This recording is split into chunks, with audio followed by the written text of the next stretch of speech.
In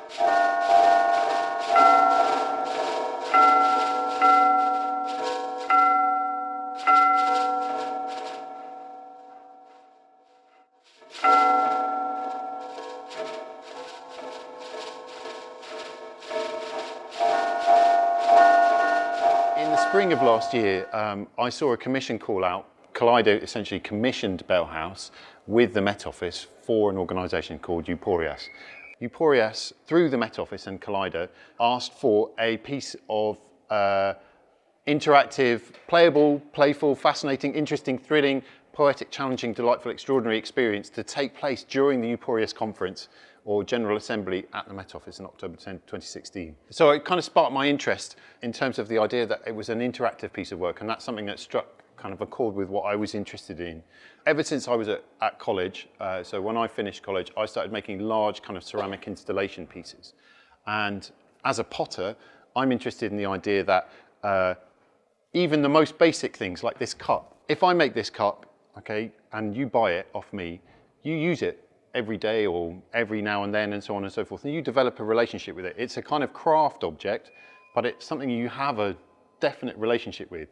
And the way that you can look at it and it might look beautiful, but also it has a kind of other function, and it appeals in other kind of perceptive senses. So you use it, you touch it, you taste from it. So you engage a whole series of different kind of senses in that. And the experiences that you live through using this object have an impact. And so I got interested in that idea of like, how do we understand kind of artwork aside from just the purely visual? And I've always been interested in getting the people who look at the artwork that I make to engage with it in a more kind of, in another sense, in some way that they have to make it work. And so this piece, the idea that this was going to be a piece of interactive artwork, that specifically they wanted something that the delegates could interact with in some way, was really interesting to me. In this piece, what I'm really looking at is the idea of the non-verbal communication and turning that into sound. Okay, so that idea that as you talk, I'm moving my hands around, and I'm, you're watching my expression on my face, and you're gleaning information from that, and that's principally a visual and auditory kind of way of collecting that information. But if I turn that movement into sound, what happens then? How do you then approach that information? How do you digest or glean anything from that? Okay, and I'm interested. I'm not attempting to give you any answers to that. I'm just asking you to kind of engage in that process and think about how that might work. I've never done anything like this before, so this is really kind of important to say. I'd never really applied for a kind of major public art project, and I thought about it loads. I just felt that this was too good an opportunity to miss. I knew I had a really good idea of kind of what I wanted to make, and I knew the kind of, it was relatively local to a certain extent. The amount of money that it seemed to be available for the project also seemed like a sensible amount of money. So essentially, I wrote an initial proposal and I submitted that. I put in a CV and a statement and some initial concept visualizations.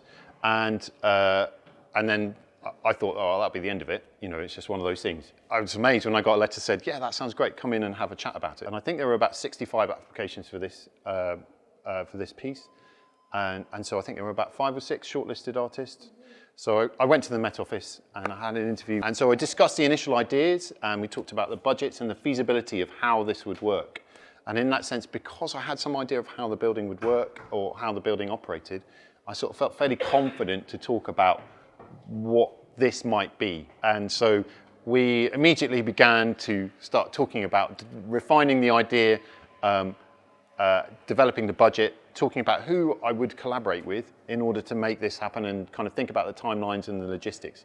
So the idea was that there would be a lot of pots, they would respond to movement with sound. And that was kind of the framework for this. And I did a couple of visualizations, really simple early SketchUp visualizations, just to give a sense of a house idea, to communicate the idea of the house. And then I put in a really basic budget. So it's like a sort of 8-line budget, sort of, materials, my time, the time for technologists to collaborate and so on, so the money for that, those kinds of things, and just like some rounded numbers to give a sense of like that I was thinking about how the whole thing would work.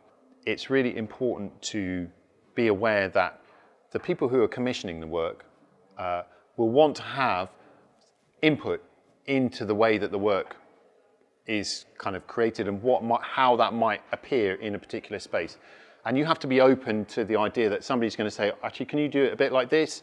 Because that would work better for me, and that you do that, and that actually the end product of that is a better thing than necessarily you just being the kind of solo agent who is like, I'm going to do this, this is my idea, this is what's going to happen. From the commission to the installation, I basically had about 12 weeks to make this piece and develop all of the kind of information. So there were 50 pots, and then all of the technological development, which I had not even started or really thought about, all of that happened in 12 weeks. It required a lot of people to make it happen, but it also required a really tight set of kind of production deadlines to make it happen. So it felt like we were making a piece of theatre almost, or something like that, where, you know, there were kind of stages, and we implemented that really early on. A lot of the software, which I'll talk about in a minute, was developed by the informatics lab at the Met Office.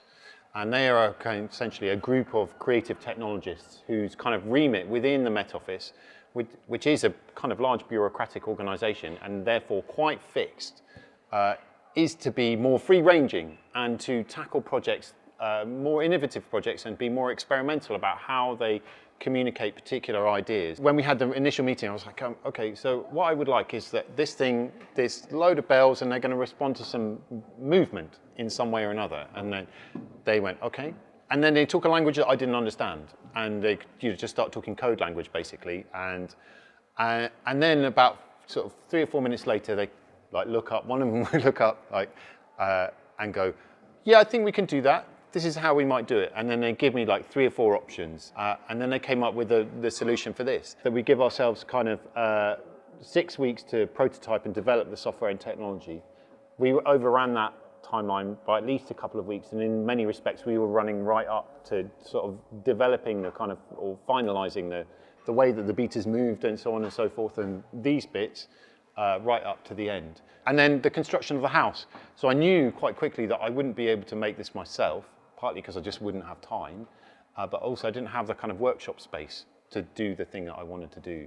Essentially, we just began working out how to develop the code and so on to do all of this stuff. Working in teams of there were about 10 of us working on this at various times. This is a Raspberry Pi, and this is this has another piece of stuff on it, which is called a servo hat, which is basically like an interface for the Pi to operate all the servos. So it's got lots and lots and lots of plugs. So each servo hat can operate 16 servos. We started to develop ways to make the servos work. And there's actually, it's not just a question of getting it to move backwards and forwards. It's what speed, can you make it stop so that you're not hearing the sound of the servo. So we spent a lot of time just going backwards and forwards and thinking about that stuff. And then, yeah, so we talked about the browser interface. So it takes a video feed from a camera, and then it divides it up into a grid of squares, which you can change. So you can have like 1 square, or you can have 100. You just set the kind of parameters for that. And each square essentially corresponds to a pot, and it samples the color value change over a given period of time. So in this case, every second or every 2 seconds or whatever it might be. And then if there's enough color value change, so if you move across the screen, then it will send a signal via the internet to the Raspberry Pi, which is underneath here, and then that will then operate one of the servos. Okay, so basically you've got 2 computers, 2 bits of software essentially, one on here, which is a piece of JavaScript, kind of browser software, and then a fixed point, and then the Python kind of Raspberry Pi under there, and then a fixed point in the cloud. So we realized we couldn't hardwire this in, so we had to build a kind of situation where it was going to connect up via the internet so it could use the Met Office Wi-Fi system. Essentially, if the Bellhouse is on, I could be anywhere in the world with this computer, and I could set this up, and I could make this work. We put aside a part of the budget to make a film. The film was kind of like the main element of the marketing kind of thing. And that's been a really useful process in terms of describing that and having a record of that initial thing.